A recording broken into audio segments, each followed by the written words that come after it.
This I want a strange situation where one prosecutor prosecuting an artist based on him lyrics and trying to send him away to prison for 30 years. The artist I sing about him craft and I talk about one GUN own, not knowing that this same lyrics could have been used against him in the court of law.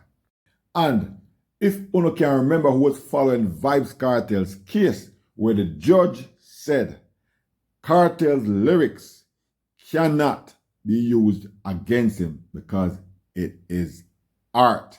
Now in this case, if it wasn't for Bob Marley's I Shot the Sheriff, where the defense lawyer showed the prosecutor and the jury, this artist would have gone to prison for 30 years.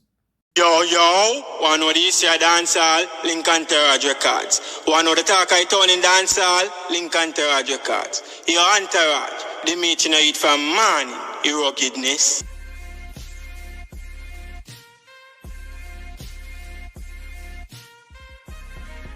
Bless up, and welcome back to Entourage Records. If you're new via here, please consider subscribing and turn on your post notification bell so whenever I make a new upload, you can be the first to be notified. So we have rapper Spinabenz, whose real name is Noah Williams. It's like he's a felony convict, and in the state of Florida, you are not supposed to carry around any GUN. You're supposed to own one or anything like that. But Spinabenz got caught with one GUN at the vehicle, and according to one of his lyrics, he sang about it as if his girlfriend bought it for him and him have one. So now the prosecutor now decides, say, hey, we gonna charge you for this, and at 30 years, they might try to send him away for until the lawyer presented Bob Marley. I Shot the Sheriff and said, hey, listen, Bob Marley never involved in a crime. Which sheriff in the shoot? So the lawyer used this song and this defense method to get his client off the case. So hip-hop artist or rapper Spinabenz lyrics were cited by prosecutors as part of the alleged evidence. Opened their case against a popular and controversial Jacksonville rapper by quoting lyrics from one of his songs. Noah Williams, who performs under the name Spinabenz, is charged with possessing a firearm as a convicted felon. It's a charge that normally carries a maximum sentence of 15 years in prison. But because Williams is being charged as a gang member, he could face twice that if convicted. Williams performs a style of music sometimes known as murder rap, which celebrates the violent deaths of gang rivals. Prosecutor Lauren Anderson told jurors some of his lyrics reflect the alleged gun possession. Williams' attorney Dan Eckert told them that there is limited DNA evidence linking his client to the weapon. Jacksonville rapper Spinabenz, a star in the city's burgeoning drill music scene, was found not guilty by a jury on a charge of possession of a firearm by a convicted felon after his lyrics were used against him as part of the alleged evidence. Spinabenz, whose real name is Noah Williams, pleaded not guilty in the case where prosecutors used lyrics from his song, My Glock, to argue that his girlfriend purchased a weapon for him that was found and confiscated during a traffic stop. I paid $300 for my Glock, my Draco cost so bad, so honestly I spent too fucking much to come through. Felons in the state of Florida are barred from owning firearms, and Williams, who was previously convicted on a felony weapons charge, was facing up to 30 years in prison after prosecutors introduced a gang enhancement in the case, which according to his attorneys, doubled his potential sentence. A jury found him not guilty on Thursday. In an Instagram story shared on Friday on the rapper's verified Instagram account, which was more than 316,000 followers, a message in response to the verdict was posted saying, "They can't stop the spinning." He was, I would say, elated. A time attorney said that. Attorney go by the name of David Bigney after him that talk to ABC News Friday. ABC News reached out to prosecutors at the Office of State Attorney of the 4th Judicial Circuit of Florida, Melissa Nelson, but a request for comment was not returned. Prosecutors argued that 18% of the DNA found on the gun belonged to Williams, but his attorneys argued that this did not prove that he used the gun or that the gun belonged to him. Prosecutors also argued that Williams' girlfriend, who legally purchased a firearm, bought it for the rapper, referencing lyrics like "My Glock cost $300" and a line where Spinabenz raps about having a woman buy him a gun if she is over 18.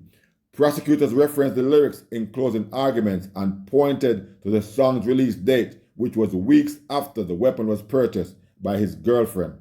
Eckhart said that the rapper's lyrics were central to the prosecution's argument in this case and were characterized as an alleged admission of guilt. The use of rap lyrics as alleged evidence in criminal proceedings is a common and controversial practice in the U.S. that has become more prevalent over the past decades, according to Eric Nelson, co-author of the 2019 book Rap on Trial. Nielsen previously told ABC News that the practice has gained national attention. Now, as I mentioned earlier, as I said, remember, lyrics supposed to be art. And when the judge summarized his case in the Vybz Kartel trial, he specifically told the jurors that these cannot be used. What Vybz Kartel was creating was art. And for whoever member, type it in the comment section if you want to read that. If you want to research the case like I did, I want to know, say, the judge had said that.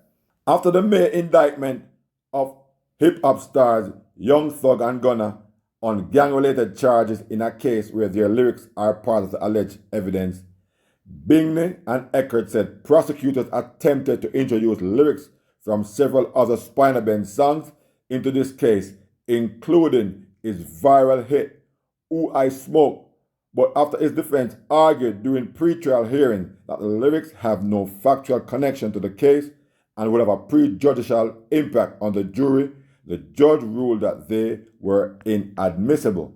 In closing arguments, we discussed how artists, even though sometimes they may write lyrics based on reality, that other times they do not, Bingley told ABC News.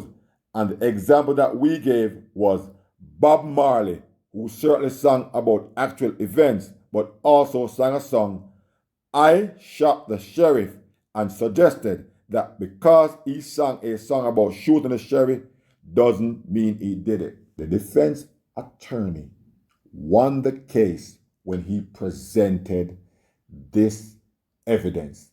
This was the evidence where he showed that Bob Marley sang "I Shot the Sheriff," even though he sing songs about reality, but he didn't shoot no sheriff, neither did he shoot any deputy. This was how he won that case in his summary.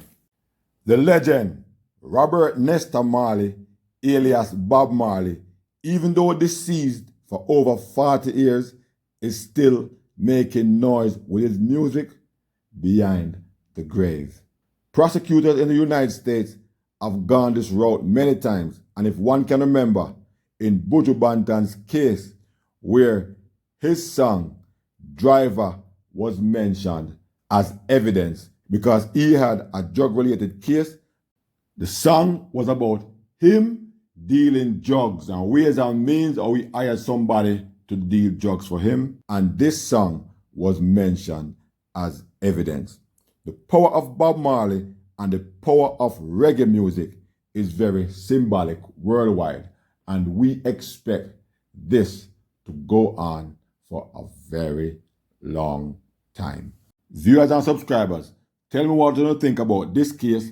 Tell me if you think an artist's lyrics should be used against him. You think it's fair, or do you all think that many times the artist is talking about reality and them life, so it should be used? Well, leave your thoughts and your comments in the comment section so we can talk about it. We've come to the end of another video. Thanks for watching. Please like, share, and subscribe to the channel, those who haven't done so as yet. Also, please turn on your post notification bell so whenever I make a new upload, you can be the first to be notified. Peace out, bless up, and I'll definitely catch you in the next one.